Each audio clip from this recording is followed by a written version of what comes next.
Why does somebody, get that fat or they're out of control and they hate themselves, but then they go have another piece of chocolate?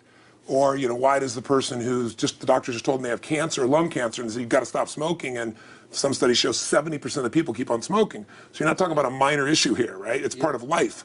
But there is an answer, because there are people that do follow through, and there are people that never did before, and then they've never followed through in their life, and now finally they break through. And that's what I try to focus on, is what those people do. What do these people need to get started? Why aren't they starting? We all know the answer is fear. But the difference with you guys or me or anybody who's followed through is we're more afraid of what life would be like if we don't follow through than the person who's willing to settle for what they got and kind of hope it'll change and maybe purchase something for the moment and then not follow through on it. It's almost like people, overachievers, have a little more fear. They're a little more afraid of missing out. They're afraid of not being there, or they got a strong enough reason to follow through. So I'd say if you're looking at home, you want to give somebody some value, go, where do I start? I'm sick of this. That's a damn good place. So, because guess what? What makes people excited is progress. You don't have to be at the goal yet to feel alive again. You have to make progress. And the first step to progress is making a decision and buying the product. But then they don't do the second step, which is open the damn thing up. In some cases, it's also a recognition of who I am and what I'm capable of. So for somebody whose life is already great, this is about, what if I could take on another skill that could create more freedom for my life? And just saying, I'm not going to go out and try and do it all perfectly right now. What I'm going to do for the next 8 weeks, I'm going to create a little ritual.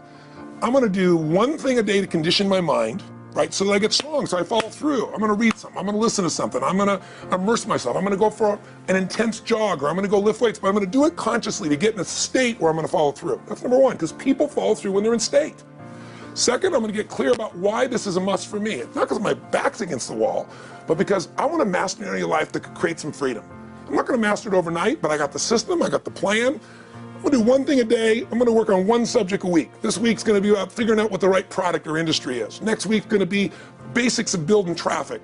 And each week I'm going to make a little progress, and I'm going to get to a goal, whatever that is. They told me when I was on stage, I had this audience of about 15,000 people at the Continental Center. It was during a stretch break. I was doing what I loved, rocking the house. Everybody's going crazy. And they go, the stock's worth $400 million right now. I was like, wow, that's cool. It's like, okay, I don't want to sound stupid. It's like, what's next? And I went right back to what I loved. Once you break through, then it just becomes a game.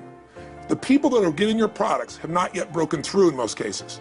The breakthrough happens by conditioning your mind every day, by feeding it a role model or story. It's putting yourself in a peak state when you follow through by getting physically strong. It's creating a little ritual of doing a little bit each day, and then you get momentum. But the most important thing of all is what we started out with. Why? Absolutely. Why is it a must for you? It doesn't have to be you're against the wall, but it has to be something you're hungry for, because the only difference in people is hunger. And if you're not hungry, get around people that are hungry and something will hit you. You watch a conversation, you get around people that are doing better, and all of a sudden you start going, my life sucks. I remember I went to a guy in LA. He's one of the most multi-billionaire guy, I'll never forget. And I lived in the Del Mar Castle, and I was really proud. That was like the symbol of me having taken myself from being poor to providing for my family this great place. It's built from castles in Europe overlooking the ocean, not far from you. And I went to this guy's house. He's a billionaire. He took me down to his wine cellar. I don't even drink wine. Went through this whole thing. At the end of the night, I was depressed. I lived in the Del Mar tenement, as far as I was concerned. I really was. I was like, I live in a crappy place, and all my standards changed. All of a sudden, I wasn't willing to settle for living that. All of a sudden, my back was to the wall in a different way, because as a man, I knew I was capable of more. So people can change their standard by getting around where it's better. People can change their standard by getting associated with what's true, like the bills they got to solve, the problems they got to do it. Or they can do it because they're excited, because it's something new they want to take on. Everyone's different, but they got to find the why, and they got to come up with some daily rituals to get them going, and just do a step at a time. That's where you get momentum. Awesome. That is awesome. So, think about what's the holy grail between somebody taking action or not. It's one word: certainty. When somebody is absolutely certain, the common word is believe, right? But you can believe at a general level, or you can believe with certain. When you're absolutely certain that if I do this, it's going to get that result, and that result's going to change my life, you'll do it. When you think it absolutely is not going to work, you're never going to do it. The middle no man's land of maybe it'll work, maybe it won't, that's the piece that kills people, right? So if it's a must for you, you got to make it work, right? In our case, right? That's an example. If it's not a must for you and you're not sure, you don't know what to do. So years ago, I'd look around and say, okay, how do people get themselves to follow through that haven't been following through? What's the difference? And I started interviewing hundreds of people, literally, and eventually thousands, because I had thousands of my events. So I'd ask the group to give me their feedback. And I came up with this model. It's like the holy grail of belief, or the holy grail of momentum. It's like the difference between what makes the rich get richer and the poor get poor, right? And the difference we all know is mindset, but like, how's that built? So this is what I did. I created stupid little 4 little boxes, and I'll scribble it here for you. You think about the first thing that determines whether you can do something or not, and I put that in this first box at the top here on the left side, and it's potential. Like, what's the potential of a human being? Like, when you guys started, you proved something no one had done in history. You ran the 4-minute mile, right? For golly knows how many centuries, they're trying to run a 4-minute mile. Roger Bannister does it. How did he do it? Do you remember?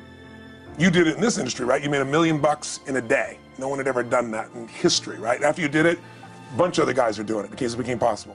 Roger Bannister didn't just go physically practice. He made a shift in his head. He practiced in his head because he could never achieve it physically, so he had to change in his head first so that the result became certain enough, he believed it, and then his body got him through. After Roger Bannister ran that 4-minute mile, within 2 years, 37 people ran a 4-minute mile. Wow. When no one in history had ever done it. Now here's how it works. The potential for anybody getting your product is extraordinary. They can do what you've done as much, more or less. They can do whatever they want to do. The potential's there. The market's proven that. Whether or not they tap into potential has a lot to do with what action they take, which is the question you came to me with, right? Like, you know, God, they all have potential, but they're not taking action. And we all know that the action they take is going to determine the results they get.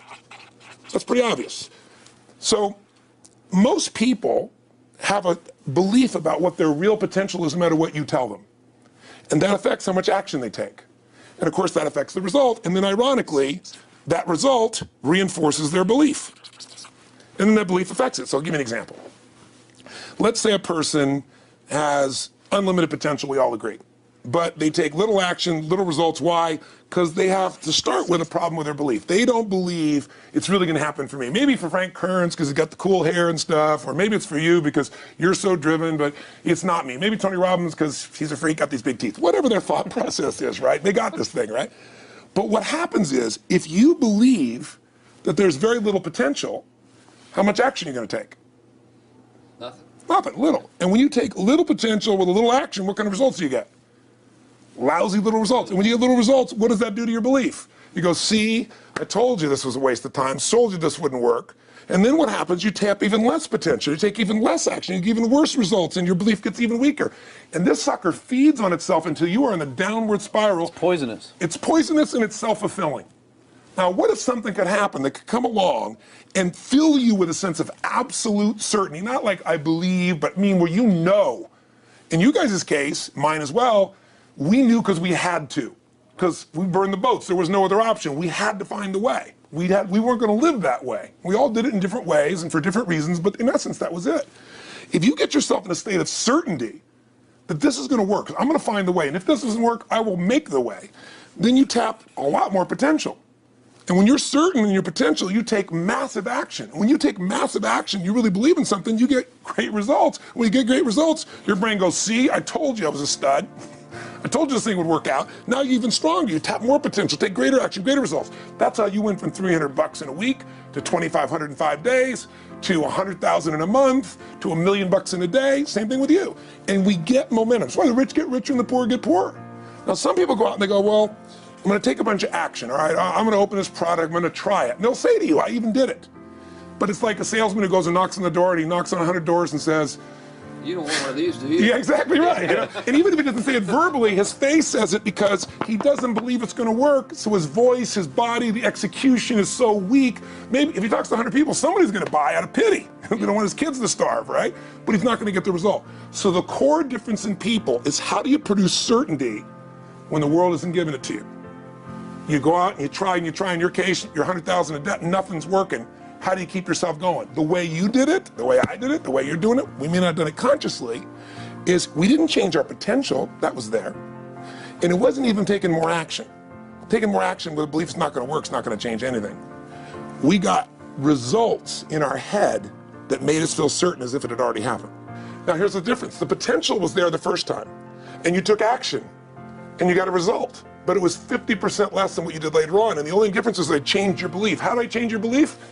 we didn't work harder on your potential, we didn't take more action. I got you to see the result in advance. I got to see it vividly 2 or 3 times, that's all. Of going further, and then your brain went, oh, I know what to do. Boom, it went there. Isn't that what you did by looking at your cars every single day and envisioning it? I mean, isn't that what you did when you created whatever the vision was? It was $300, $2,500, $1 million in a day? Yeah. That's what's missing for these people. They're not getting that execution is everything, but it doesn't happen if you don't get the psychology set of a state of total certainty. What is that difference in people? This changes people's certainty. People are uncertain they're going to succeed. They want it, but they're afraid. The best way to deal with a fear is get a big enough reason that makes you have to succeed, or condition yourself where you see it and feel it so often that you're certain that you just do it. That's all it really takes. I'll tell you what, I worked with Andre Agassi in 1993, I think it was. He'd been #1, he dropped to 32nd in the world, and he was literally ready to quit with no exaggeration. His father was managing him, and he was so angry with his life, and he went through some, I think, wrist surgery at the time, and he's working on his swing, and he was dating Brooke Shields at that point. They weren't married, and not his current marriage, obviously. And so she said, you gotta come see Tony. She goes, I don't need motivation. He goes, he's not motivation, man, he's strategy. He'll show you how to make that shift in your head. So he comes, I work with a guy. In the beginning he's saying, do your magic stuff. Like, oh yeah, great, thank you. And I said, tell me, if you ever hit a tennis ball perfectly, and I'm trying to get him in the zone to remember that time, like you visioned, where he was perfect at it. He goes, of course I have. And I get him vision over and over again. And finally he's in the zone, he's feeling that again, right? He's seeing it and he's feeling certain, and the swing is going perfect. And I said, how's that feel? He goes, it feels perfect. I said, but are you thinking about the swing? You're not thinking about the swing. You're not thinking about how to do it. You're just seeing the result you want so vividly that it's there. So all I did was train him how to go in that state over and over again. He won the next weekend. The second weekend he came in second. Within 6 months he was #1 in the world again. And he gave me unbelievable credit. But all it was conditioning the mind. You did it with tape, so did I. We were just talking about this earlier, Pam and I used to go when I was 17 years old down in downtown Los Angeles, this place called Night Education, K-N-I-G-H-T, like in the night. And I'd save up all my money, work as a janitor, and I would get these tapes and listen to these things over and over and over again. I went there for years, and I didn't have enough money, and I leveraged everything I had, but I knew how to train my mind. It's the one thing I knew how to do. This man's name was Mario. I saw him in his 80s. He obviously knows how my life turned out and was very proud of the role he played in that process. He used to tell people the story. This guy's the real thing. He didn't just start out this way. This is how Tony did it. He listened to these tapes. He conditioned himself, right? This is the real stuff. He passed away a few years ago. I'm calling his house, and he passed away, and his daughter was there, and she wanted to share with me that how I touched his life and so forth. But the best thing was, I thought, you know what? I want to get those tapes. I want to get that stuff that conditioned. I want to go back to that moment like you did of, that moment was visualizing, now I'm living it. And she said, he left all this in his will to you. So I have all these tapes now that are from the time when I originally went through, and I'd go to sleep and I had these sleep tapes that conditioned my mind to believe that I could succeed even when I was sleeping, or to build energy in my body. And anybody who wants to succeed has got to know it doesn't just happen. You can buy a product, but you also, with that product, have got to condition yourself. You got to make it a must, and you got to get a ritual. And if you do it, whatever you used to dream about you thought was so huge, you'll just live it. You'll live it like you lived this yesterday, like we're all living the life that we envisioned, because we had to, and because we played this game with our head. We got the belief to be real by seeing it enough times and feel it enough times till our brain believed it, and then it made it happen. Which raised the potential, which made us take more action, which got us better results, which raised our beliefs again. That's right. And then that's why the rich get richer and the poor get poorer. So instead of bitching about it, change it. And this is how you change it. It's like a self-fulfilling prophecy. Completely. It's pretty easy to change.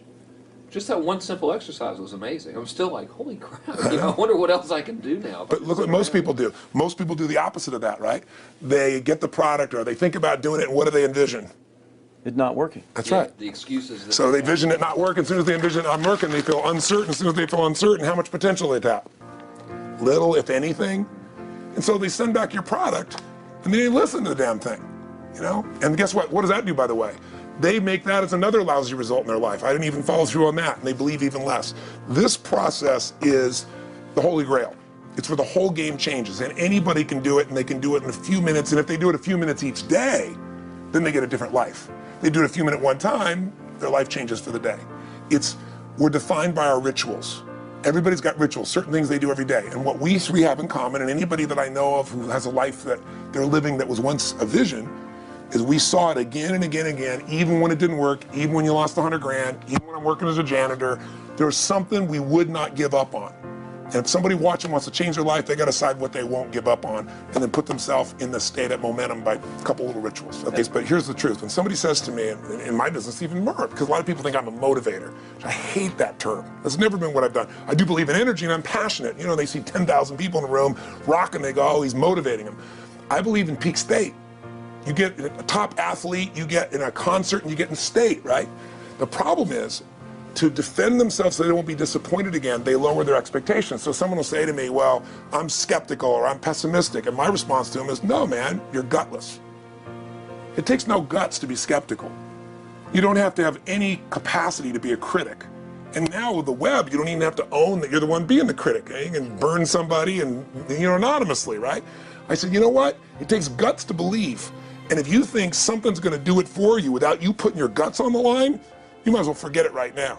So this idea that I'm skeptical or they got to prove it to me, it's the biggest lie. What that really is your fear talking. You're so scared of failing, you don't even want to get your hopes up. And if you don't get your hopes up, you might say, well, what if they get their hopes up and somebody gets disappointed? How many disappointments have we experienced in our business careers and in our lives? The difference is some people take disappointment and let it destroy them. Other people take disappointment and let it drive them.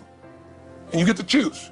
Are you going to turn this thing into why it didn't work and a bunch of stories and excuses, or are you going to take this thing that didn't work and figure out what are you going to do to make it work?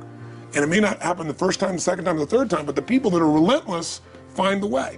And it's the common denominator in all these guys that are kind of our friends or family, money masters, the new money masters is they all did it with will. Nobody here inherited this stuff. Everybody figured it out. And keep figuring it out. And it's going to keep changing. And you say, you know what? 1% of 99% of the money being made is being made by 1% of the people, because only 1% of the people will condition their mind and condition their body and follow through some daily rituals. The rest will tell a story about why it didn't work, how it wasn't their fault. And you got two things in life. You got results or you got a story. And too many people think that 1% is somehow entitled to it, and they're not.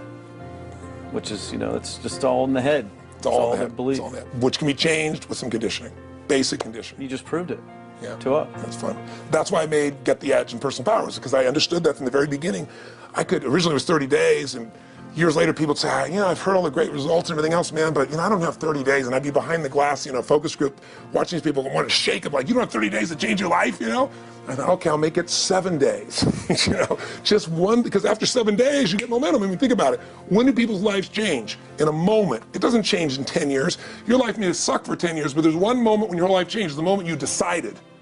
You said, no more, and I'm doing it, and you kicked yourself in the ass, and you made yourself go do something, right? When you finally said, enough, no more, I quit, or let's begin, or I love you, there's a moment when somebody's life changes.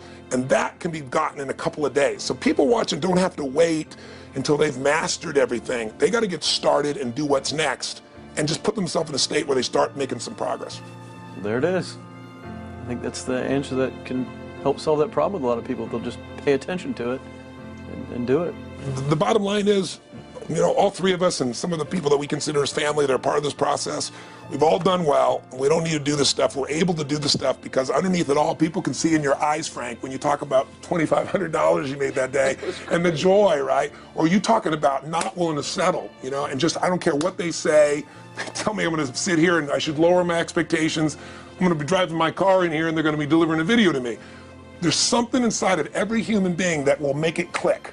That'll make it so that today is not like yesterday and tomorrow will be different forever. And that process is an emotional hook. And what I hope is people watching this stuff, maybe something in here will piss them off enough or remind them of something or say there is a plan and it isn't just luck. And if I just get my big enough why and I get a little system for conditioning myself, and if I start to feel overwhelmed, I just do one next step. And I keep learning and keep moving forward, I will get there. And if we accomplish that out of this conversation, then this conversation was kick-ass and fun, not just for us, but it'll be something that we'll be really proud of a long time. Whether that happens or not really has nothing to do with us, but whether or not people take it in as real and do something with it. I hope they will.